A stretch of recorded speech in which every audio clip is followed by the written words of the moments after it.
Et ben voilà, bienvenue à tous. Bonjour Maxime. Bonjour Benjamin. Et ben écoute, vraiment ravi de t'accueillir aujourd'hui dans ce nouvel épisode de Revenus et Causes.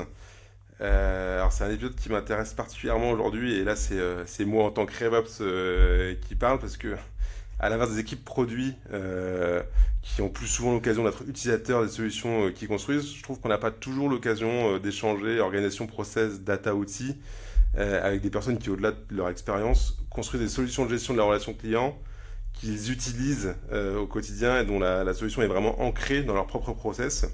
Donc là, en l'occurrence, spoiler, celle-ci, et qui aide les entreprises à s'améliorer sur le sujet en proposant des outils de la relation client, marketing, sales, facturation. Et donc je trouve que c'est un peu une mise en abîme au final entre l'organisation et les outils qu'on va parler et cette solution qui est utilisée au quotidien par les équipes qu'ils vendent. Donc c'est assez intéressant. Et en partant de cette base, je trouve on va avoir l'occasion d'aborder plusieurs sujets. Déjà ton parcours, comment on devient CRO d'un beau SaaS B2B quand on vient du marketing sales B2C. Super intéressant de voir ce que ça t'a apporté. L'importance de connecter marketing et sales, donc vraiment revenus, et la data. Donc on en parle beaucoup dans ce podcast, mais on en parle jamais assez. Et enfin, dernier sujet aussi effectivement intéressant, c'est comment on innove et on s'organise en tant qu'entreprise française pour se faire une place en face de mastodontes comme HubSpot, Salesforce. Qu'est-ce que ça impose dans la réflexion de l'organisation. Donc voilà, bienvenue à toi. Je te laisse te présenter rapidement. Merci Benjamin, c'est un beau programme. Merci pour l'invitation, je suis ravi d'être là. Effectivement, je m'appelle Maxime, Maxime Villeman, je suis le CRO chez Celsi. Celsi, tu l'as dit, une solution CRM et facturation tout en un pour les TPE-PME. Et ça fait maintenant près de 20 ans, un peu moins, que je travaille dans le monde du marketing et des sales, aussi bien, comme tu l'as dit, en B2C, dans des grosses boîtes avec beaucoup de clients que tout le monde connaît, voire même qu'on utilise tous au quotidien, que dans des boîtes de B2B. Donc, ravi de partager ces sujets-là avec toi, avec tout le monde, avec toutes les personnes qui vont assister à ce podcast, parce que c'est des sujets passionnants et c'est des sujets surtout qui apportent une grande valeur pour améliorer la performance des entreprises, des équipes, la gestion des organisations. Donc, ravi de partager cette expérience avec toi dans les prochaines minutes. Bah, super. Et ben rentrons du coup directement dans le vif du sujet. On va parler déjà de la fonction de CRO. Et donc, ce qui m'intéresse, c'est que tu nous parles de ça, parce que c'est la fonction que tu vis aujourd'hui chez celle-ci. Mais vraiment à la lumière de ton parcours, ce que je disais en intro, riche, marketing, sales, plutôt B2C, plutôt marketing à la base. Donc voilà, voilà, t'as occupé ces fonctions-là avant, CMO, Head of Sales. Comment t'as fait Mm. le lien entre ces métiers? Qu'est-ce que ça t'apporte aujourd'hui et qu'est-ce que ça t'apporte pour être plus pertinent dans ce rôle aujourd'hui, quoi. Ouais, alors le métier de CRO, tu vois, c'est un métier qui est pas si répandu que ça en fait, hein. Selon les secteurs, dans le SaaS, il y en a de plus en plus. Dans Hmm. les startups, dans les scale-up, plutôt dans les scale-up, il y en a de plus en plus. Mais dans les entreprises plus traditionnelles, ça reste des métiers qui sont pas si connus que ça. Donc CRO, c'est Chief Revenue Officer. Donc l'objectif d'un CRO, c'est de générer du revenu durable, rentable idéalement, mais c'est ça l'objectif principal. Et ça regroupe, bien souvent, en tout cas c'est mon cas chez celle-ci, les métiers du marketing, les métiers de la vente, pour de l'acquisition, de la vente sur le parc client et tous les métiers qui tournent autour des opérations clients. Donc c'est vraiment le rassemblement de tous ces métiers-là dans un objectif de générer de la croissance ou du revenu pour une entreprise. Euh, Très souvent, dans beaucoup de boîtes, la problématique de faire travailler ensemble des métiers comme des équipes comme le marketing, comme les sales, ça reste des enjeux très classiques et des difficultés très classiques.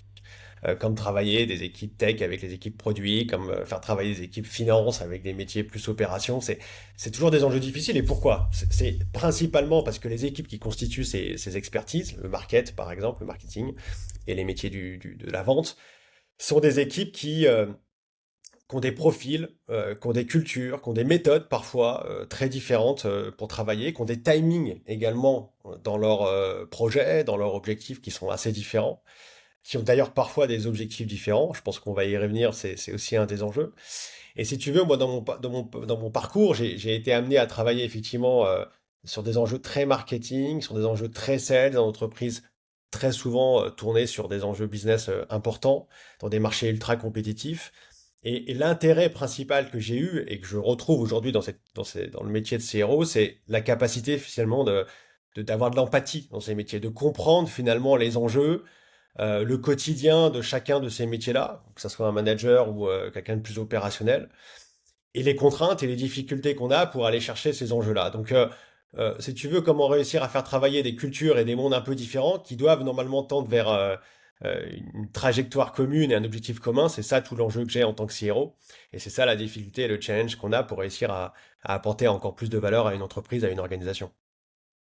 Ouais, on verra juste après justement comment on fait pour les faire travailler ensemble. Mais justement, là, un des sujets en intro que je trouve bien aussi d'aborder, c'est pourquoi pour toi, qui a vécu du coup les deux et qui vient de là, c'est important de connecter aussi un peu ces départements-là. Pourquoi ils doivent travailler ensemble et en quoi les gens souvent se trompent un peu à les Ouais. siloter. Voilà, je sais pas si tu l'as déjà vécu chez des clients ou dans ton expérience passée, mais je pense que c'est assez classique. Quand les équipes, ce type d'équipe travaillent mal ensemble, ça aboutit, si tu veux, à beaucoup de conséquences qui sont négatives. De la frustration. Tu vois, tu as le marketing qui va travailler avec beaucoup d'enthousiasme pour faire en sorte que le business de l'entreprise se développe.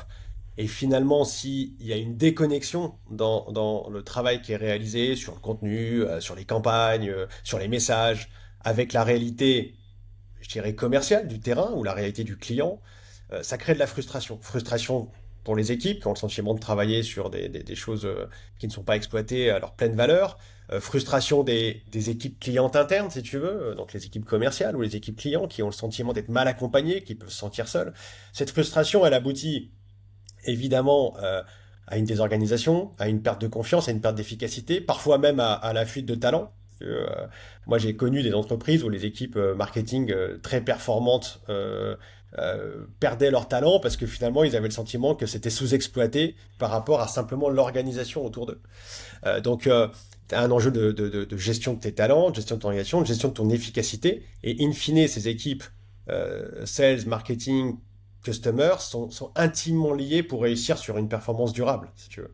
Et rentable, d'ailleurs. Parce que la rentabilité est un enjeu très fort. Quand tu regardes les poches d'investissement, c'est bien souvent les équipes marketing qui tirent les coûts. Et les équipes, on va dire, clients ou sales qui génèrent cette valeur finale de ces coûts.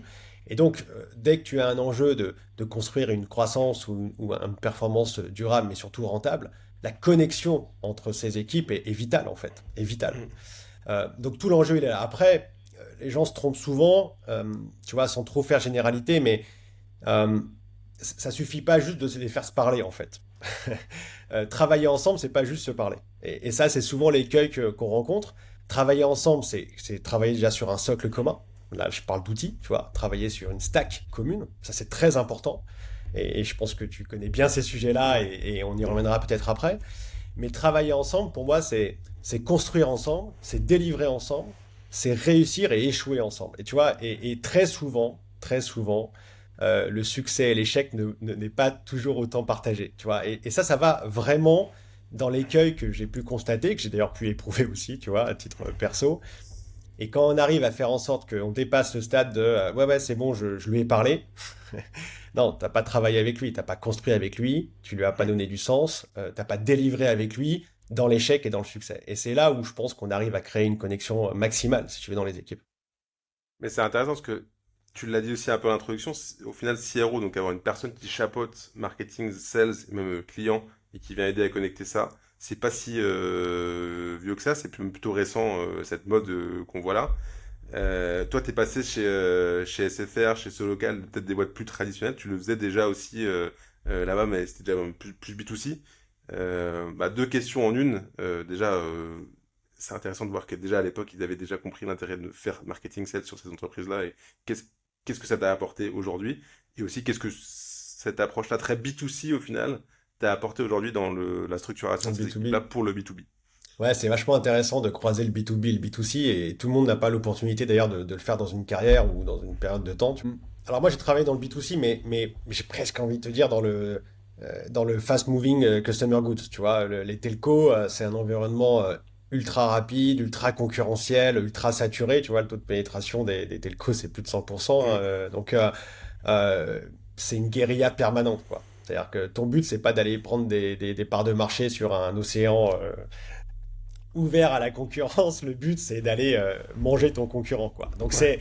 tu vois, ça demande une intensité sur le marché qui est extrêmement importante, qu'on retrouve pas toujours dans le B2B. Ça dépend en fait hein, des secteurs, tu vois. Il y a plein de boîtes dans le B2B qui ont la chance de pouvoir aller chercher un marché, donc aller chercher de l'équipement, aller acculturer un marché. Et je trouve que cette approche vraiment fast-moving du B2C a été hyper utile pour moi pour avoir cette culture justement de la vitesse et de la célérité d'exécution, tu vois pas au détriment de la qualité idéalement, mais cette culture, tu vois, aussi de l'approche concurrentielle. Avoir toujours un œil sur le marché. Ne pas s'endormir juste à se regarder ce qui se passe dans tes propres murs, mais essayer, et c'est vachement difficile, hein, la réalité c'est que c'est hyper difficile, de toujours essayer évidemment ce qui se passe dans l'exécution de ton quotidien, mais toujours regarder ce qui se passe également chez les concurrents, jamais les sous-estimer, j'ai envie de te dire. Et dans le monde des telcos, il y a eu beaucoup de disruptions ces dernières années qui ont fait que sans doute que certains concurrents avaient été un peu sous-estimés, ou certains bel endormis se sont un peu Mm. trop endormis. Donc tu vois, ce côté stimulant, toujours rester en éveil, c'est vachement important et je trouve que le B2C l'a vachement inculqué. Et Ok. puis après, la réalité, c'est que le B2C, la compréhension du client, tu vois, l'approche customer data, je la trouve plus avancée. Enfin, je la trouvais plus avancée. Il faudrait peut-être que je retourne dans le B2C pour voir ce que ça a un peu donné, mais je la trouvais plus avancée pour plein de raisons. Dans les telcos, il y a énormément de data. Moi, je suis un féru de data et je prends beaucoup de décisions par la data et pilotage par la data. Et ça, forcément, il y avait une petite longueur d'avance.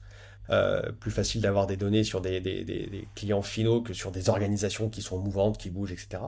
Et puis, pour avoir cette culture de comprendre le client, tu vois, d'avoir cette empathie également avec le client, je trouve que le B2C est une super école parce qu'à la fin, le B2B, il faut comprendre les enjeux de ton client, quelle entreprise. Mm. Mais dans l'entreprise, celui qui décide, c'est un acheteur, c'est un décideur, c'est un manager, et ça reste un individu. Et tu vois, il y a plein de playbooks dans le monde du sales qui a tendance parfois à oublier que tu parles en fait à un décideur qui est aussi un individu. Mm. Et donc, ce côté, tu vois, de réussir à mixer les deux, c'est vachement important. On le retrouve dans plein de méthodos de vente. Et ça, je pense que le B2C m'a toujours rappelé. En fait, en face de toi, tu as une organisation qui est ton client, mais tu as aussi un individu qui est ton acheteur, quoi. Et ça, c'est vachement intéressant, je pense, à avoir en tête, quoi. Les leviers d'acquisition aujourd'hui tendent à s'inspirer beaucoup de ce qu'on fait en B2C, ce qu'on fait là, un podcast, la T'as raison. vidéo, beaucoup partagée, même quand on fait de la compte-based marketing, effectivement, il y a l'entreprise qu'on va essayer d'aller chercher, mais aussi les personnes à qui on va s'adresser, qui ont des Exactement. différents niveaux de décision ou d'approche, donc non, complètement aligné. Du coup, non, mais c'est la parfaite transition. Je pense qu'on va pouvoir rentrer dans le vif du sujet aujourd'hui sur comment on fait travailler ensemble les organisations en revenus, marketing, sales, clients et comment on fait les scaler. Et je pense que l'exemple de celle-ci, qu'on va peut-être pas mal creuser aujourd'hui, c'est la bonne façon de parler de ça. C'est concrètement aujourd'hui, celle-ci, c'est quoi? C'est 70 personnes au revenu, si je dis pas de bêtises. Ouais, à peu Euh, près, ouais. C'est exactement ça, tu peux sur deux nous expliquer? pays. Ok, très bien. J'écris commencer On est rien. en France et on est en Espagne et on a ouais, grosso modo 70 personnes dans l'équipe revenu. À peu près, je te fais à peu près les ordres de grandeur pour voir un peu l'organisation. On est à peu près une dizaine au marketing. On essaye d'avoir un marketing qui gère les deux pays parce qu'il y a beaucoup de synergies à créer sur les métiers du marketing qui peuvent être agnostiques de la langue, agnostiques de, voilà, donc il y a beaucoup de choses à faire. Euh, Nous, on a une organisation où on a mis en place des SDR slash BDR et des accounts exécutives. Donc, tu vois, Mm. des équipes qui, on va dire, préqualifient tout le matériel marketing qui est apporté, tous les leads qui sont apportés pour pouvoir les donner dans une logique davantage qualifiée à des accounts exécutifs qui sont finalement des closers, des sales qui vont aller transformer le lead en client. Donc à peu près un peu plus d'une vingtaine, 20-25 SDR, BDR et une quinzaine d'accounts exécutives. Et puis après, on a toute la partie Customer Operation. On a des account managers, des Customer Success, du care. Alors le care, il est un peu à côté, mais les Customer Success et Account Manager, il y a à peu près une quinzaine de personnes. Et enfin, une de mes équipes préférées, je ne devrais pas le dire, j'espère qu'ils n'écouteront pas les autres, mais on a aussi centralisé une équipe de RevOps. Et ça, c'est vachement important pour réussir si tu veux, créer ce lien et cette connexion entre toutes les équipes. Donc, on a à peu près 5 personnes au RevOps qui ont des métiers un peu différents, à la fois de la formation, de la data, des profils un peu plus tech pour gérer tous les process et toute la stack outils qu'on gère sur l'ensemble de cette chaîne de génération de revenus, qui sont finalement des opérations. Donc, on Mm. a besoin d'outils performants, bien mis en place, bien maintenus surtout. Donc voilà, c'est une équipe qui est au cœur du dispositif et qui est finalement centrale autour de toutes ces connexions qu'on crée entre le marketing et les sales et les customer operations. Et quand t'es arrivé chez celle-ci, du coup, les équipes, elles étaient déjà un peu spécialisées comme ça, inbound, outbound, qualification, closing, account management. Ouais, alors, bon, il y a eu pas mal d'évolutions quand même. Moi, je suis arrivé depuis 2 ans chez celle-ci. On a scalé beaucoup. Hmm. Tu vois, on a beaucoup grandi chez celle-ci, comme beaucoup d'entreprises qui ont la chance d'avoir une forte croissance. Donc, tu vois, on a une grosse traction. Donc, quand tu scales, bon, forcément, moi, je l'ai toujours dit à mes équipes, les organisations, c'est des êtres vivants, quoi. Tu vois, tu peux pas être statique sur une organisation parce que ton marché est extrêmement dynamique, parce que tes outils, ta façon de travailler évolue au gré de ta propre évolution d'entreprise, tu vois, ou de tes objectifs. Parce que les équipes ont besoin d'évoluer aussi, tu vois. Enfin, quelqu'un qui fait un métier de SDR pendant 2, 3 ans, ça peut être, tu vois, c'est des métiers très productifs, ça peut être rébarbatif, ça a besoin de se rechallenger, tu as besoin de remettre des idées neuves. Donc, voilà, on a beaucoup changé les organisations, pas tous les mois évidemment, et on a testé beaucoup. Tu vois, il faut aussi tester. Il y a plein de pratiques qui existent sur différentes entreprises. Tu trouveras toujours quelqu'un qui dira que sa façon est la bonne façon de travailler, mais peut-être pour son entreprise, mais dans d'autres secteurs, je suis sûr qu'il aurait une façon différente de travailler. Donc non, on a un peu adapté. On a adapté la façon de travailler avec les SDR, BDR. On a testé d'autres façons de travailler. Nous, on est une entreprise 100% sales-led. Tu vois, donc chaque vente passe par l'intermédiaire d'un humain, pour résumer, pour pouvoir vendre. Donc il n'y a pas de self-service, il n'y a pas de e-commerce, en tout cas chez celle-ci. Donc voilà, c'est très important d'avoir, tu vois, les humains et les organisations au cœur du dispositif. Donc on a un peu adapté, et puis quand on commence à s'internationaliser, bah, tu adaptes forcément aussi.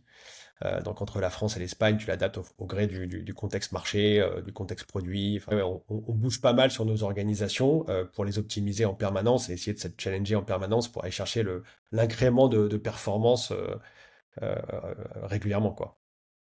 Et bah ouais, j'en profite du coup, parce que c'est bien de voir que vous êtes 100% sales-led, et cette notion de spécialisation aussi dans une organisation 100% sales-led, je trouve ça intéressant aussi comme concept un peu à creuser, parce que je le vois beaucoup chez des clients qui n'ont pas forcément compris l'intérêt de spécialiser ou non, enfin ça m'intéresse d'avoir ton point de vue là-dessus, qu'est-ce que ça apporte, et avec des commerciaux qui font un peu de tout, beaucoup de territoire, hein, beaucoup de qualification, beaucoup de closing, qu'est-ce que ça apporte toi, cette spécialisation aujourd'hui sur l'acquisition chez Chelsea.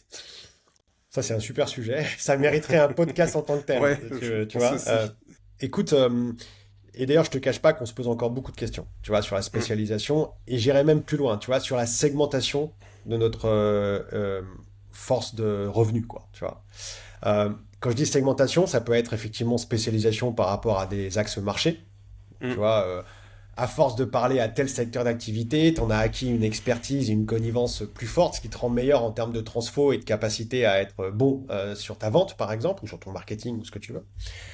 Ça, c'est un premier point qu'on a testé. Alors nous, on est un produit assez généraliste, tu vois. Donc, on n'a pas d'ICP vraiment très vertical. Je sais pas Mm. si tu vois ce que je veux dire là-dessus. Donc, on ICP, a c'est Ideal Customer Profile, c'est la exactement, cible idéale. Je traduis pour exactement. les gens qui nous Donc, on a écoutent. une cible qui est très large, en fait, hein, tu Mm. vois. On peut à la fois aller chercher tel secteur, tel autre secteur. Donc, on est un peu revenu en arrière là-dessus. Tu vois. On a commencé à essayer de verticaliser en se disant, bon, bah, peut-être que si on met des account exécutifs qui parlent qu'à des agences de com tous les jours, ils auront le discours pour l'agence de com. Et on en est en fait revenu pour plein de raisons, parce que finalement tu enfermes un peu tes équipes. Donc tu vois, agence de com, agence de com, agence de com. Si un jour il y a une agence de Mm. com un peu différente des autres, ils sont un peu perdus. Je caricature un peu, mais tu vois, t'enfermes un peu les équipes. Euh, et puis, ça demande un alignement de toute l'entreprise. Tu vois, Mm. je pense aux équipes produits, je pense évidemment aux équipes marketing. Ça multiplie tes axes de communication, ce qui rend le sujet plus difficile. Et si tu veux vraiment le segmenter de manière très macro, bah, tu perds la finesse qui te permet d'être un peu meilleur sur les agences de com, par exemple. Donc ça, on en est un peu revenu. Après, nous, on essaye de segmenter plutôt les profils de lead. Tu vois, donc on fait du lead scoring, tout simplement. Donc, Mm. si je simplifie un peu le discours, évidemment, c'est une simplification, mais je me suis souvent posé la question, faut-il donner les meilleurs leads aux meilleurs commerciaux ou Mm. faut-il donner les meilleurs leads aux moins bons commerciaux? Tu vois, la logique de dire, tu as un lead qui est très chaud, finalement, tu peux mettre un commercial qui est un peu moins bon, pour plein Mm. de critères, hein, un peu plus junior, un peu moins d'expérience, parce que finalement, la difficulté à closer est plus faible. Mm. Et inversement, le lead un peu plus délicat, un peu plus difficile à closer, tu vas le donner au meilleur. Et en fait, on a testé plusieurs choses là-dessus, j'en suis un peu revenu. Moi, je suis plutôt maintenant dans une logique inverse, tu vois. C'est-à-dire, je me suis rendu compte que les leads les plus chauds, si tu les donnes aux meilleurs, ils en font encore des meilleurs clients, si tu veux, tu vois. Alors qu'inversement, le lead un peu plus froid, déjà, tu épuises tes meilleurs commerciaux. Et Mm. ça, c'est pas très bon, tu vois. Je pense que le monde du commerce est un monde où la gagne appelle la gagne. Donc, Mm. tu vois, il faut avoir un cercle vertueux de gagne pour être un bon commercial. Et donc, il faut mieux donner de la performance à tes top performeurs plutôt que les mettre en difficulté. Et donc, on a fait ça et on a par ailleurs fait en sorte que les meilleurs commerciaux aident inversement les moins bons. Tu vois, c'est-à-dire que, OK, vous avez potentiellement des leads à plus fort potentiel, tu vois, je simplifie l'histoire. Mm. En revanche, vous allouez de votre temps pour pouvoir transmettre cette performance, votre expérience à ceux qui sont en phase de ramp-up, en phase de difficulté ou en phase de progression, tu vois. Donc, on essaye de la jouer à fond comme ça. Donc, on a segmenté un peu plus les leads, plus par leur profil et leur potentiel, tu vois, pour essayer de faire en sorte de maximiser la performance du revenu derrière. Et ça touche à toute la chaîne. Tu vois, parce que ça part du lead côté marketing, ça demande une segmentation du lead et des outils qui te permettent de le dispatcher proprement, Mm. un ajustement des objectifs, forcément, et un pilotage de la data derrière pour t'assurer que tu ne crées pas des déviances, tu vois, dans ton système, quoi. Donc voilà, ça c'est ce qu'on fait. Peut-être qu'on le changera dans 12 mois si on a un nouvel axe, mais en tout cas, c'est quelque chose qu'on a mis en place pour essayer d'optimiser la performance du revenu, quoi. Ouais, mais c'est intéressant, c'est un peu tu vois, à l'inverse de ce qu'on voit d'habitude, où souvent tes jeunes commerciaux qui sortent d'école vont faire de l'inbound, de la qualification de gens qui viennent te voir naturellement, et en fait le parcours de seniorité il est plutôt sur les seniors vont aller chercher les plus compliqués, à savoir de l'outbound. C'est intéressant de voir que l'autre modèle est peut-être même plus vertueux, donc euh, En tout cas, j'invite beaucoup de personnes à le tester. ouais, moi je suis assez d'accord avec ça aussi. On a eu le débat, je suis assez d'accord que ça vaut le coup de tester. Ouais, exactement. Et ça fait le lien encore avec l'autre sujet que je vais voir avec toi, c'est tu as parlé d'alignement aussi, bah, du coup, bah, là peut-être senior, plus junior pour aider les commerciaux à être bons. Tu as parlé d'alignement produit, sales, d'alignement product marketing. Toi, c'est quoi les routines concrètement que tu as mis en place pour faire coordonner ces équipes, si on prend l'exemple peut-être marketing, sales par exemple, pour Ouais, motiver, alors, aligner les gens? bon, déjà, j'ai fait en sorte qu'il y ait toujours un objectif commun. Tu vois, bon, moi, mes équipes sont, enfin, 100% des équipes revenues chez celles-ci ont une part variable.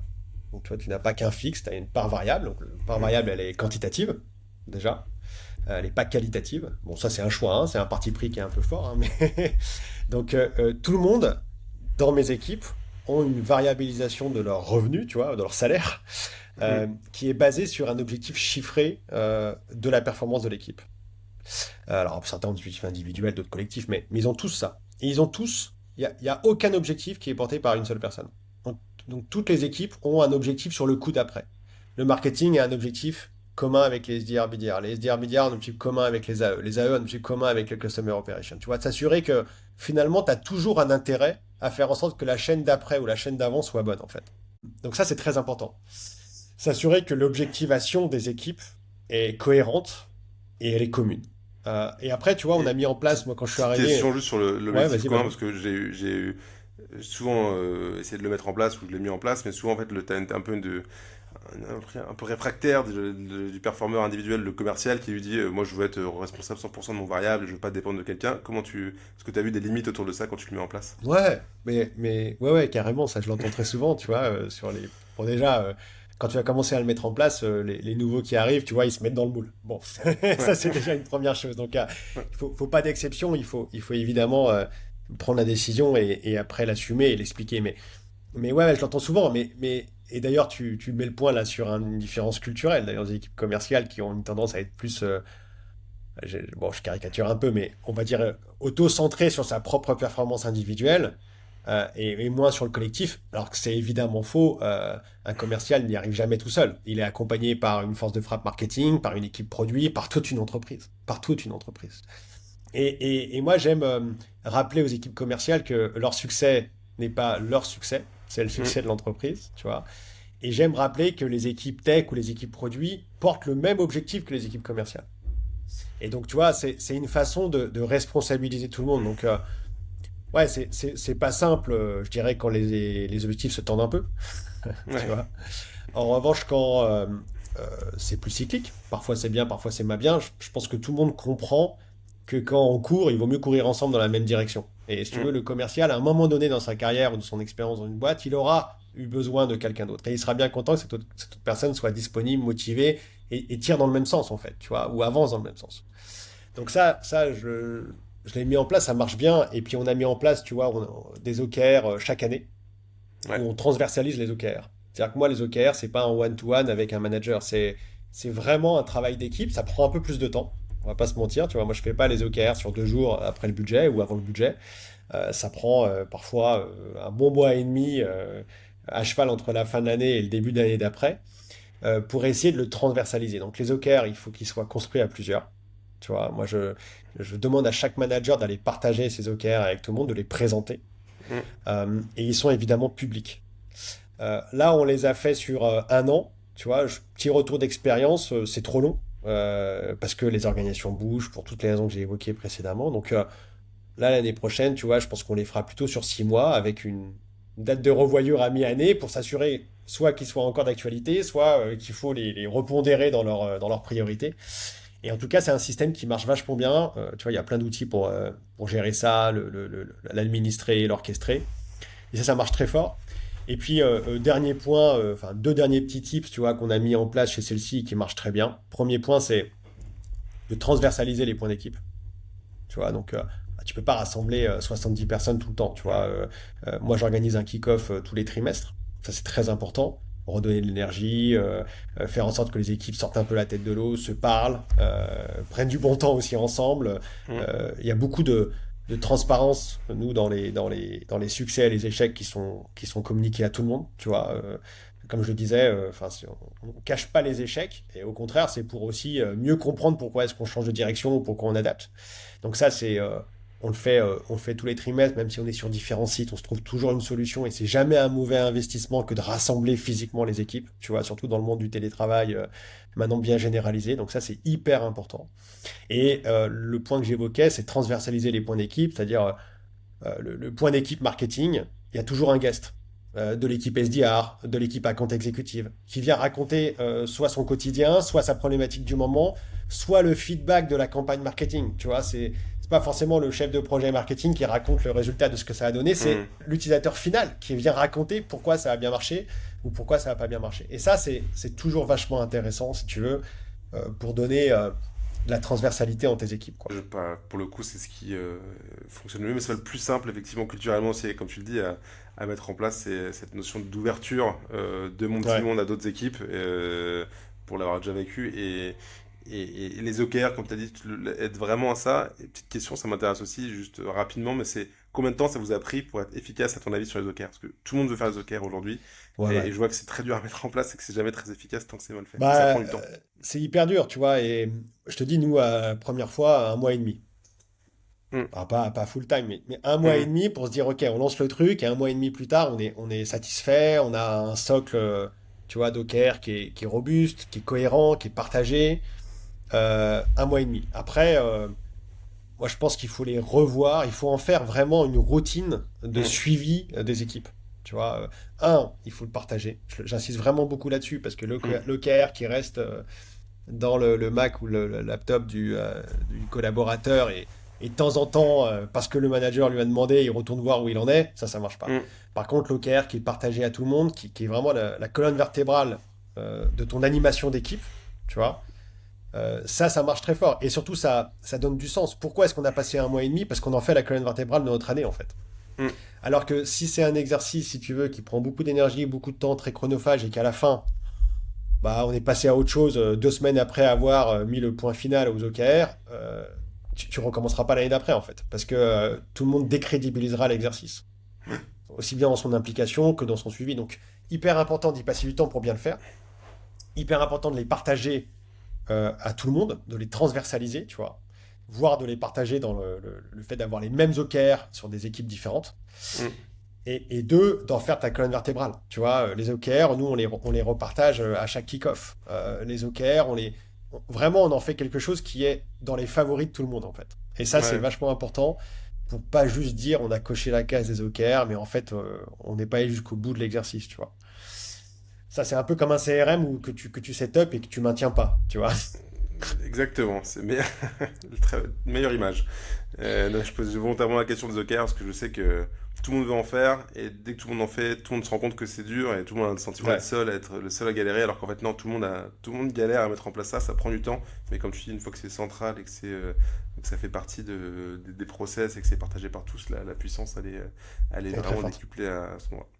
Et donc tu disais effectivement, bah, CRM mal implémenté, complexité de process, bonne transition, c'est moi ce qui m'intéresse par rapport à tout ce que tu as dit, donc sur la structuration, sur l'accompagnement, sur la transversalité, c'est quoi et tu l'as même cité dans tes équipes, tu as des gens dont c'est le métier de faire ça.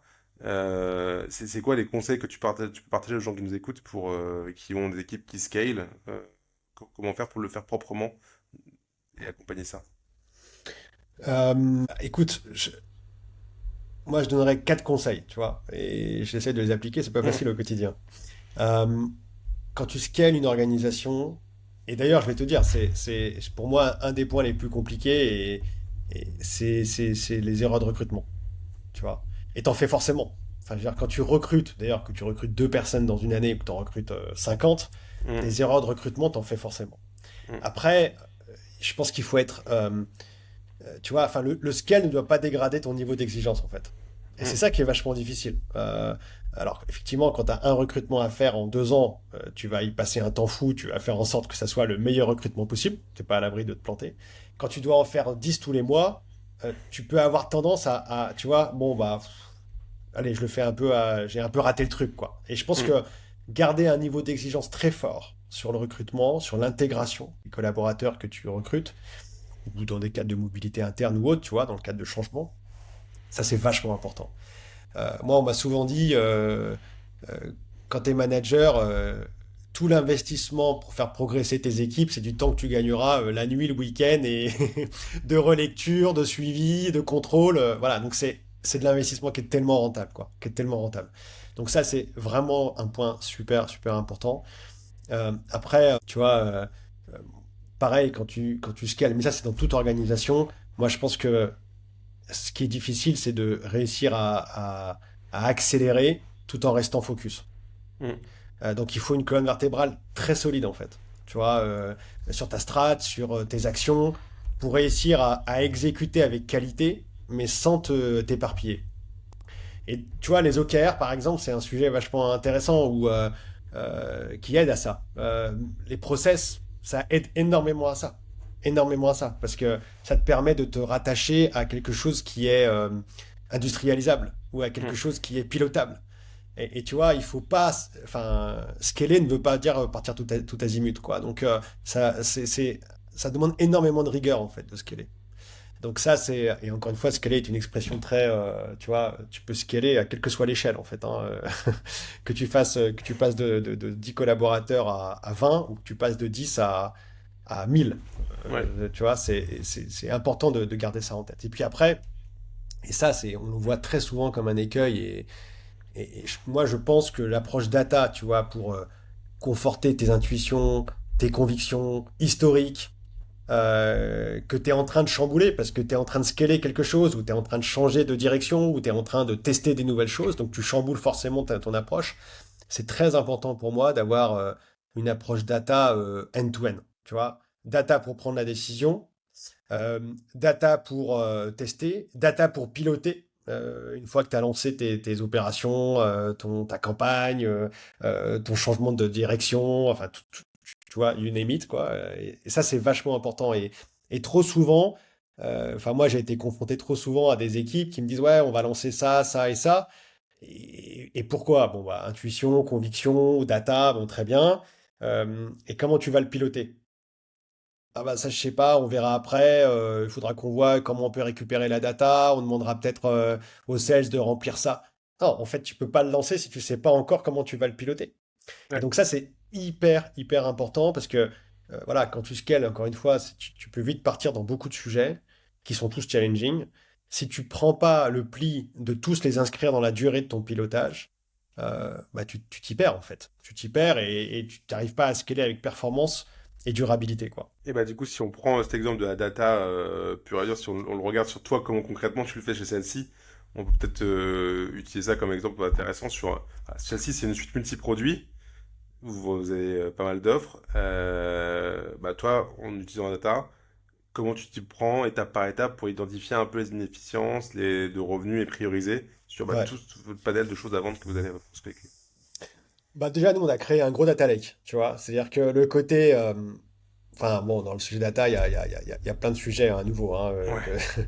pareil, je pense que tu peux en faire un podcast dédié, mais euh, bon, déjà, nous, le premier écueil classique dans la data, c'est l'éparpillement de cette data. Tu vois, donc, t'en as dans ton CCRM, t'en as dans ton outil marketing si c'est pas le même, t'en as dans ton outil de finance si c'est pas le même. Bon, tout le monde n'a pas la chance d'avoir un écosystème tech très intégré ou très unifié. Mm. Euh, bon, si c'est le cas, ça va mieux. Si c'est pas le cas, il est indispensable de pouvoir reconstituer ton lake de data, tu vois, qui unifie justement ce que tu as désunifié dans tes opérations. Pour Mm. plein de bonnes raisons, hein. Donc ça, c'est vachement important pour pouvoir reconstituer la même connexion qu'on parlait plus tôt dans l'organisation. Il faut que cette organisation unifiée que tu as créée, tu arrives à la reconstituer en ta data. Tu vois, de pas avoir des trous dans ton funnel de conversion, de pas avoir des trous dans le suivi de tes clients parce que dans tel moment de leur customer journée, en fait, tu sais plus bien parce que c'est dans tel outil qu'il faut aller voir et donc t'as pas t'as un trou quoi, t'as le Mm. trou noir, tu vois. Et ça, c'est très important. Donc ça, nous, on l'a fait. Euh, bon, c'est aussi un peu ce qu'on vend avec notre outil. Donc, tu vois, le côté unifié C'est d'une ça. solution, Mm. on n'est pas les seuls à le faire, mais ça, c'est vachement important.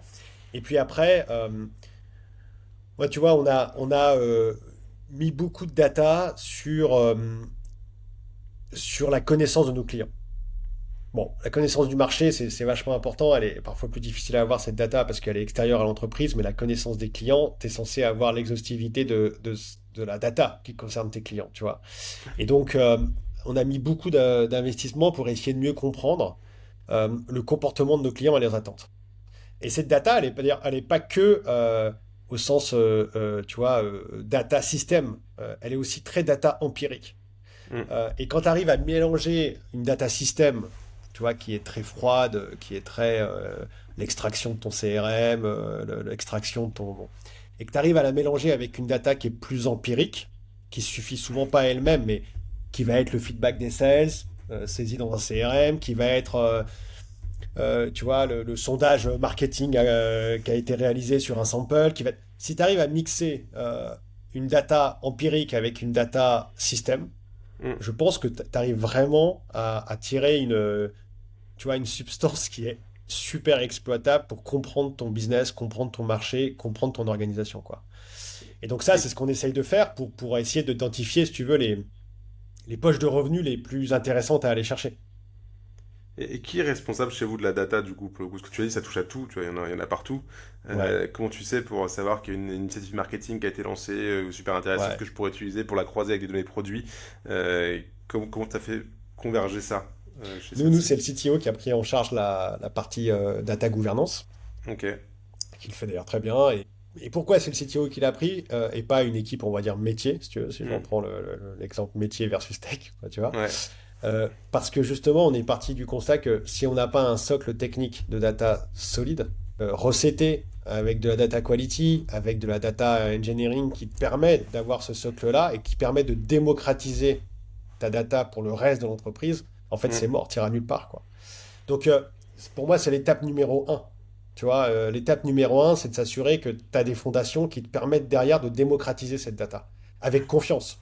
Mm. Pas le côté, ah, il y a un tel qui est un peu data crunchy et qui allait cruncher une base de données quelque part, mais en fait, on se rend compte 6 mois plus tard que la base de données était incomplète et que le mec, c'était un super bon data analyst ou data ce que tu veux, mais en fait, Mm. il avait juste pas les outils pour travailler, quoi, tu vois. Donc ça, on a mis ça en place pour commencer. Après, on a mis en place un peu des data champions dans chaque team. Bon, principalement finance, revenus, produits, tu vois. Mm. Et dans mes équipes à moi, c'est les équipes RevOps, tu vois, où on a des data, qui ont des profils data analystes aujourd'hui, tu vois. Les data scientists, ils sont plus côté restés tech, ils sont plus restés Mm. côté tech, pardon. Et les data analysts chez moi, qui sont des RevOps, qui gèrent vraiment sur la base de ce socle de données, toute la partie data vise, toute la partie, d'ailleurs pour les managers comme pour les équipes, toute la partie analyse de données, tu vois, ça on l'a centralisé. Et dans la même logique, c'est-à-dire ce que je t'évoquais au début, mon équipe RevOps, elle est au cœur de mon organisation. Moi, il n'y a pas un data analyst au marketing, il y a un data analyst au sales, il y a un data analyst au customer operation. Tu vois, Hmm. c'est un pool d'expertise qui est à disposition de tout le monde et qui met justement une cohérence dans la transversalité de ces actions, quoi. Ok, super clair. Toujours cette notion de centralisation et de transversalité. Et du coup, est-ce que tu as des exemples un peu concrets de projets qui auraient été une réussite, ils sont issus en fait basés de ouais, cet amour entre guillemets de la data que vous pouvez avoir chez celle-ci? Ouais, ouais, il y en a beaucoup des projets. Alors, une réussite, ce serait beau si c'était tous une réussite totale. J'aurais plus grand-chose à faire, tu vois. Mais, mais en tout cas, une vraie valeur ajoutée qu'a apporté la data, tu vois. On a décortiqué, nous, toute l'analyse du funnel de vente sur l'acquisition avec la data, source par source, avec un niveau ultra fin, avec beaucoup tu vois, pour construire toutes nos automations de marketing, d'acquisition. Là, on a eu une approche hyper data-centrique. Hyper data-centrique. Et on le fait en permanence, d'ailleurs. Les profils qui gèrent ça dans mes équipes market sont très analytiques. Très, très analytiques, tu vois. Donc là-dessus, ils passent plus de temps, si tu veux, sur de la data que sur d'autres outils market. Après, nous, on a mené un gros travail qui est un peu en cours aussi. C'est pour ça que tu vois, je modère les résultats. On va dire que on refera le podcast, si tu veux, dans un an et je verrai si c'est un grand Plaisir. succès ou pas. Mais on a deux gros streams où la data est au cœur du dispositif. On a tout un travail de base client, pardon, tu vois, pour Hmm. identifier en fonction du comportement des clients un peu finalement la priorité d'action qu'on souhaite lui donner. Ouais. Donc, est-ce que le client est fragilisé dans son usage? Est-ce que le client, finalement, a des comportements dans son usage de la solution qu'on vend qui démontrent qu'il y a des patterns soit inquiétants, soit rassurants, soit enthousiasmants, tu vois? Peut-être que ce client-là, il commence à atteindre plusieurs fois par an des limites qui font que c'est le moment de l'appeler pour lui dire, attends, mais passe au plan du dessus, ou passe au niveau du dessus, quoi, ou teste le niveau du dessus, tu Ouais. verras que ta vie va changer, en fait. Et ça, tu vois, c'est vachement intéressant parce que soit tu te la joues en mode campagne, où tu arroses avec un peu de ciblage ta base et tu la harcèles régulièrement pour aller chercher du revenu, soit tu essayes d'être hyper précis sur finalement l'action que tu as envie de pousser à un moment donné à ton client.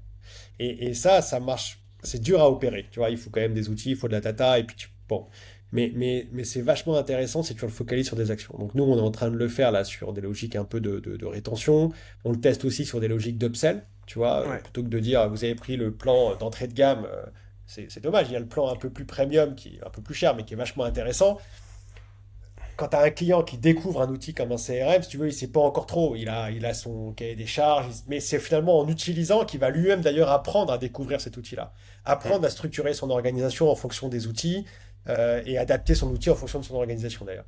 Et donc, tu vois, son besoin va évoluer. Et en fait, ce qui est vachement intéressant, bon, nous, on fait un business de volume parce qu'on est dans du B2B plutôt small business. Donc, tu vois, on ne parle pas à nos clients toutes les semaines avec des business reviews dans leur bureau, tu vois. Donc, si on n'a pas la data pour comprendre ce qui se passe sans qu'ils nous le disent, c'est très compliqué d'être en interaction avec eux.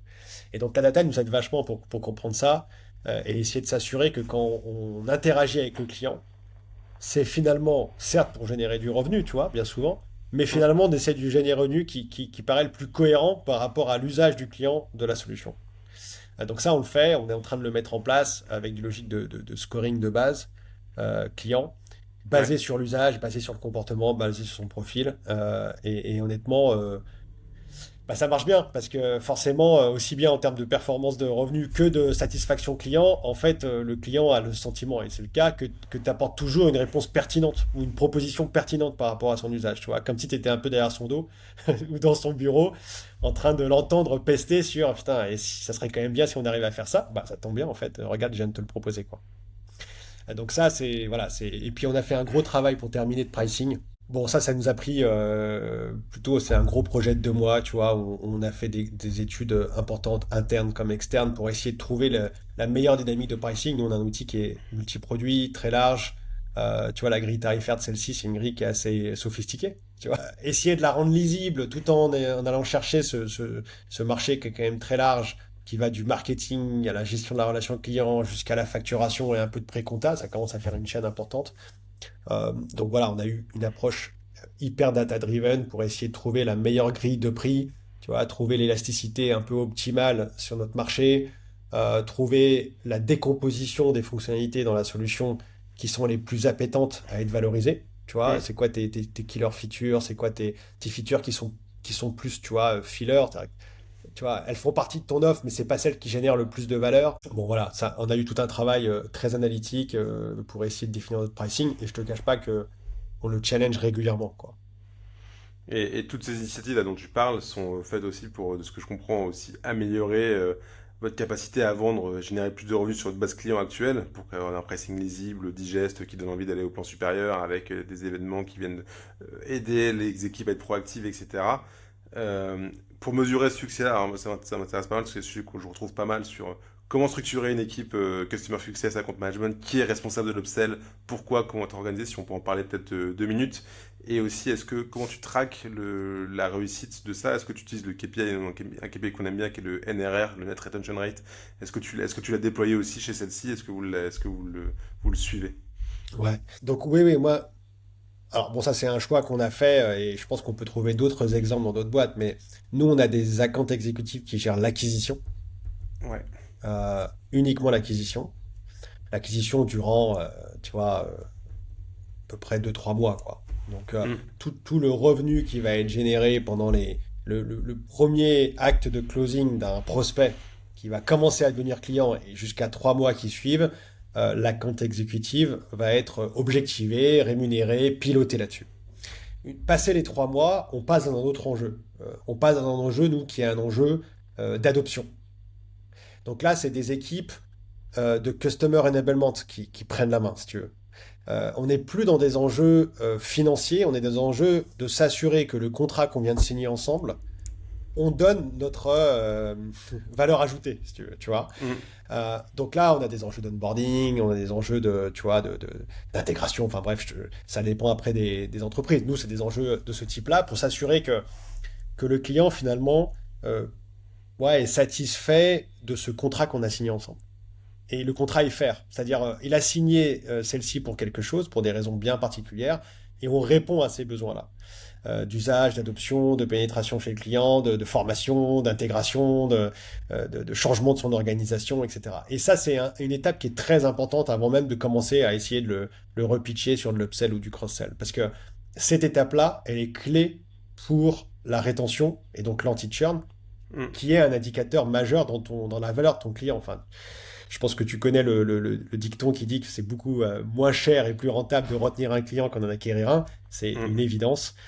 Et donc, quand tu as investi beaucoup d'argent pour acquérir un client, en marketing, moi je t'évoquais qu'on avait des SDR, on a des accounts exécutifs, ça fait de l'investissement. Tu vois, les coûts d'acquisition sont importants.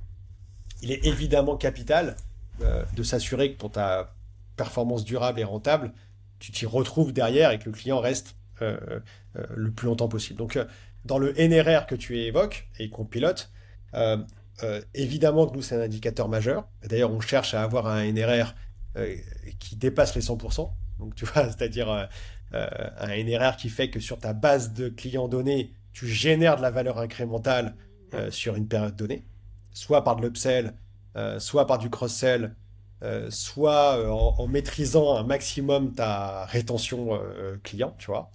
Et on va même plus loin, on pilote un autre indicateur qui est un sous-indicateur du NRR, qui est le GRR. Et tu vois, le GRR, euh, c'est vraiment, donc c'est un indicateur qui est rarement à plus de 100%, c'est tu prends ta base client et tu t'assures que tu calcules en fait tout ce que tu as perdu sur ta base client. C'est-à-dire en gros tout ce que tu dois compenser avec de l'upsell si tu arrêtais ton acquisition, quoi. Donc en gros, c'est, je sais pas, les clients qui vont faire du downsell et les clients qui vont churner et qui vont résilier. Et la somme de ta résiliation et ton downsell, ça fait ton GRR, si tu veux. Et donc si Ok. tu as un GRR à 80%, tu vois, tu avais 100 euros en début d'année, tu as 20 euros qui sont partis en downsell et en churn, donc tu as un GRR qui finit à 80% à la fin de l'année. Nous, on pilote cette partie-là. Et on rajoute l'upsell qui nous fait le NRR. Et ça, c'est des indicateurs Ok. qui sont hyper importants. Moi, mes équipes Customer Success sont objectiver et variabiliser là-dessus. Et on travaille tous les leviers pour essayer de maximiser ces NRR et ces GRR qui sont des indicateurs hyper importants à piloter dans le monde du SaaS et en fait dans beaucoup d'entreprises qui gèrent des clients. Tu vois, ça s'appelle peut-être pas NRR, mais ça ressemble à des Oui, choses qui ça sont revient très même. similaires parce que des mécaniques d'upsell et de cross-sell sont évidemment importantes pour générer du revenu incrémental. Donc voilà, et donc moi j'ai des équipes Customer Success qui vont gérer l'upsell et le cross-sell, et on a des équipes qui sont plutôt orientées sur du Customer Enablement, comme je t'évoquais, qui vont gérer Mm. l'adoption du produit, la satisfaction du client dans son usage, tu vois, et l'anti-churn si on arrive dans des situations qui sont un peu plus tendues avec le client et qu'il a le sentiment que le contrat n'est plus aussi bien rempli que ce qu'il attendait avec celle-ci. Ouais, complètement nié, et ça fait plaisir de voir que ces indicateurs-là sont centraux dans votre regard, parce qu'effectivement, comme tu le dis, ils viennent couvrir tellement de sujets qui sont clés qu'ils sont très importants à piloter. Et juste G de GRR, c'est pourquoi le G? Grosse retention Ah, c'est gros revenu. ça. Ouais. Bah, non, super intéressant. Et dernier sujet que je voulais aborder, et je vois que le temps file, mais ça m'intéresse quand même que tu me dises quelques mots là-dessus, c'est par rapport au positionnement de celle-ci. Donc je disais en introduction, c'est très intéressant parce que, c'est un outil que vous utilisez au quotidien, et qu'est-ce que ça vous apporte en fait le fait d'utiliser votre solution? Qu'est-ce que ça apporte aux commerciaux de l'utiliser alors que c'est ce qu'ils vendent au quotidien? Et comment vous positionnez justement, qu'est-ce que ça vous pousse à faire de se positionner face à des gros mastodontes, comme je vous disais, Salesforce, HubSpot en face de vous? Ça, c'est une bonne Euh, question, ça. voilà. Bah, je commence par la première question. Ça nous apporte quoi de le travailler au quotidien? Ça nous apporte une maîtrise parfaite de ce qu'on vend, parce que nous en Mm, sommes nous-mêmes des clients, en fait. Tu vois, on vend un outil de gestion d'une force mm, commerciale, d'une force de revenu, et on utilise ce propre outil. Donc, mm. ça, pour en maîtriser les forces et les faiblesses, tu vois, ou les points d'amélioration, je pense qu'on en est un laboratoire très, très, très, très bon, en fait. Et donc, ça rend les équipes meilleures dans leur capacité à parler, à vendre et à adapter l'outil à nos propres clients. Et ça donne une crédibilité, une légitimité encore plus forte aux équipes revenus pour les équipes produits. Tu vois, c'est-à-dire que, en fait, on est un super bêta-testeur de notre propre solution, pas juste parce qu'on aime notre solution et qu'on y va, mais parce qu'on l'utilise du lundi Mm. matin au vendredi soir, tu vois. Et ça, c'est précieux, en fait. C'est précieux d'être. Et puis, on est un peu dans notre profil idéal, tu vois. Euh, ouais, c'est une force, je pense, de celle-ci de réussir à le faire. Donc ça, c'est super pour les équipes produits, c'est super pour la crédibilité et légitimité des équipes sales qui adorent donner du feedback, tu vois. Une équipe sales aime donner du feedback et c'est très frustrant pour une équipe sales quand elle donne du feedback sur le produit et qu'en fait, elle est la dernière roue du carrosse à être écoutée. Mm. Là, c'est pas le cas, on est Mm. plutôt la première roue du carrosse à être écoutée puisque on maîtrise très très bien le sujet. Donc ça, c'est le premier point. Et puis après, bon, ta question, elle est hyper intéressante sur le positionnement d'un petit acteur français comme celle-ci par rapport à des gros mastodontes. Je vais pas te faire le pitch commercial de celle-ci, mais si tu veux, bon, il y a plein de sujets. Le premier point, nous, on a une approche très, tu vois, très made in France. Et ça joue énormément. Je pense que tu connais par cœur les enjeux Mm. de gestion de la donnée, de sécurité, d'hébergement. Voilà, nous, on fait en sorte d'avoir une empreinte locale, nationale très forte, aussi bien sur l'hébergement des données que sur la sécurité, que sur les opérations clients. Tu vois, tout est fait dans des villes de France que sont La Rochelle et Bordeaux, et ça joue énormément en termes de proximité client. Tu vois, il y a beaucoup de clients qui recherchent ça et qui se sentent un peu déshumanisés ou déconsidérés par des gros acteurs, je ne veux pas les nommer, mais des gros acteurs qui sont un peu plus loin en fait. Enfin, tu vois, je ne sais pas si tu as déjà vécu ça, mais rencontrer le big boss d'un gros acteur américain, tu as l'impression en fait que non, moi je veux juste parler au gars qui comprend ce que je fais au quotidien et qui est dans ma ville, quoi, tu vois, quasiment. Donc ça, c'est un point qui est très très fort chez nous. Et puis enfin, le dernier point, et ça c'est plus proche à notre système, c'est que nous, tu vois, on n'est pas un concurrent de Salesforce pour aller équiper Total Energy ou Carrefour à l'échelle mondiale, évidemment que non. Ouais. Nous, on a un outil qui est sa force, c'est sa facilité d'usage, sa facilité d'implémentation, sa facilité d'adoption.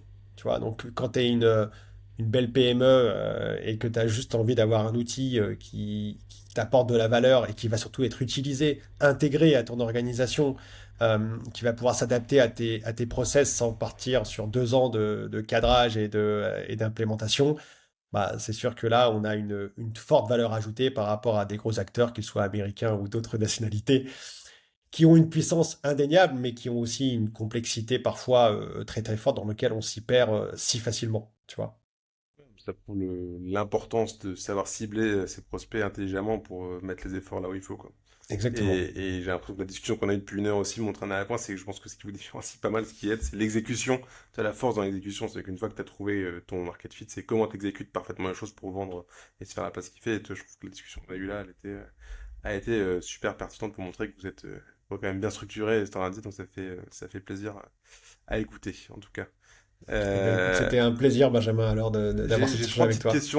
trois petites questions signature qu'on pose toujours à la fin, assez actionnables. Et, il nous reste cinq minutes, on peut en creuser. Est-ce que tu as un concept, un framework, une réalisation qui a un peu changé ta manière de manager ou que tu implémenterais quand tu changerais de poste demain, il y a un truc.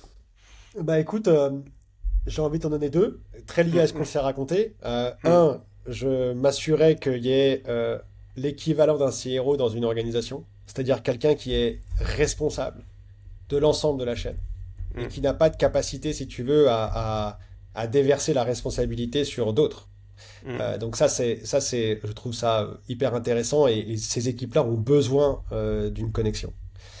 Donc ça, c'est le premier point. Et le deuxième point, même si tu l'as très justement dit, ça reste un challenge à implémenter. Je trouve que une mécanique d'OKR, tu vois, ça peut être très puissant, mais vraiment très puissant si tu prends le temps de bien le faire et si tu en fais un vrai sujet sur la durée, quoi. Transverse et sur la durée. Ouais, c'est marrant, les OKR reviennent régulièrement dans cette question, donc ça montre à quel point c'est puissant quand c'est maîtrisé. C'est quoi l'erreur ou la pire, ou la mauvaise fausse bonne idée que tu as pu avoir qui t'aurait coûté le plus cher dans ta carrière? Euh, je pense que ça m'est arrivé quand j'étais patron d'une équipe marketing de pas assez écouter l'équipe sales. Tu vois, Ouais. et finalement d'investir beaucoup pour aller essayer de comprendre comment ça marche, le marché, le machin et tout. Et en fait, je descendais d'un étage et j'avais toutes les réponses. Et c'est à la fois une perte de temps, une perte d'argent et une perte de crédibilité. Parce que si tu veux, quand tu arrives en retard avec des réponses que tout le monde avait déjà, Hum, euh, bah c'est décrédibilisant pour toute une équipe en fait, tu vois. Et donc ça, bon évidemment ça ne suffit pas en tant que tel, hein. Je ne dis pas qu'il faut faire que ça, mais c'est très important, je pense, d'avoir parfois une approche empirique, très terrain, tu vois. On m'a toujours inculqué que tu apprenais ton métier sur le terrain. Et ça, je pense que c'est important, que ça soit du terrain au sens propre du terme, tu vois, dans un magasin, par exemple, quand j'étais chez SFR, ou que ça soit dans une équipe de SaaS où on fait de la visio, bah, tu vois, c'est important d'aller t'asseoir à côté d'un commercial et de comprendre son quotidien, comme c'est important d'aller t'asseoir à côté de quelqu'un qui gère ton marketing acquisition et de comprendre ses enjeux, son quotidien, etc. Donc, avoir une approche hyper terrain et de ne pas se déconnecter que ça. Très clair, hein, très en lien avec le premier point de la partie CRO, revenu, connexion, toujours. Encore une fois, ça montre l'importance de ce sujet-là. Et dernière question, c'est un contenu sur le revenu au sens large qui t'a apporté, podcast, article, livre. Est-ce qu'il y en a un Bah, que... clairement, les podcasts de Kobo, quoi. Merci. Non, mais ouais, bah déjà. Et puis, je sais pas, moi, il y a plein d'articles, si tu veux, que je lis. Moi, j'essaie de beaucoup. Tu vois, je te le disais pendant le podcast, un des risques qui est majeur, c'est un peu de s'endormir. Donc, moi, j'essaie toujours un peu de me challenger en me disant, est-ce qu'on peut pas faire les choses différemment? Enfin, moi, la pire phrase dans mes équipes, celle où je pense qu'on a arrêté un peu de me la dire, c'est, ah ouais, ça, on avait déjà essayé de le faire il y a 2 ans. Hmm. Ah non, bah, c'est pas grave. Comment tu l'avais fait? Pourquoi ça n'avait pas marché? Est-ce que tu peux le refaire différemment? Enfin, tu vois. Ou alors, ça c'est bon, on l'a déjà fait, et vous l'avez fait quand? Bah, il y a 3 ans, mais on n'a pas retouché depuis. Donc, il y avait plus de poussière que de. Tu vois. Mais t'inquiète pas, ça tourne. Hmm. Ça c'est les pires phrases. Donc, j'essaie toujours un peu de m'ouvrir pour essayer de m'acculturer. Après, je peux pas faire de la pub sur tel ou tel livre ou tel bouquin. Il y a un truc qui m'a toujours marqué, c'est un bouquin d'un Américain, non, mais le titre du livre, c'est un ancien de la Navy, qui est assez connu, un peu un best-seller dans le monde du développement personnel, qui s'appelle si tu veux changer ta vie, commence par faire ton lit. Ouais, ça me dit quelque Et en chose. fait, le contenu du bouquin est très à l'américaine, etc. Chacun jugera si ça l'inspire ou pas. Mais moi, j'aime beaucoup le titre. Et pour deux raisons. Déjà parce que ça te donne le sentiment de reprends en main ta carrière, quoi. Reprends en main tes objectifs. Reprends-toi en main, en fait. Tu vois? Et ça, j'aime beaucoup parce que bien souvent, on est confronté à, tu vois, en tant que manager, à des difficultés de ah, c'est difficile, ça, j'y arrive pas. Ouais, mais pour faire ça, il me faudrait ça, je l'ai pas. Bah, reprends-toi en main, tu vois. Reprends en main le destin, quelle que soit l'ampleur de ton destin, tu vois. Et donc j'aime beaucoup cette logique pour changer ta vie, bah, par faire ton lit, tu vois, ça c'est bien. Et puis le deuxième point qui me plaît beaucoup dans ce titre, c'est que tu vois, pour faire des grandes choses, il faut commencer par des petits détails. Et ça, c'est très vrai dans le monde de l'entreprise, très vrai dans le monde des opérations, très vrai dans le monde du revenu, et que souvent c'est dans les détails qu'on fait une différence. Il faut pas les négliger, tu vois. Et donc ça me plaît beaucoup. Après, le contenu du livre, il faudrait que je le relise pour être sûr que c'est un bon livre ou pas. Mais en tout cas, le titre m'avait beaucoup marqué à l'époque et souvent je le cite avec mes équipes, si tu veux, comme un peu tu vois, un mantra. Bah, non, bah, merci, rien à rajouter. Je pense que c'était une belle, belle conclusion de la discussion qu'on a eue. Donc, bah, vraiment, merci beaucoup pour cet échange. J'ai trouvé ça super concret et j'espère que les gens qui nous écoutent ont aussi et qu'ils ont appris beaucoup de choses qu'ils vont pouvoir appliquer au quotidien dans les entreprises dans lesquelles ils gravitent. Donc, voilà, encore un grand merci pour votre écoute. Merci, Maxime, vraiment pour cet échange. N'hésitez pas à vous abonner et puis on continue à nous écouter. Les prochains épisodes qui arrivent par la suite. Merci à Merci à toi, Benjamin, tous. merci à Ouais, tous. À bientôt. salut Maxime, merci. Salut.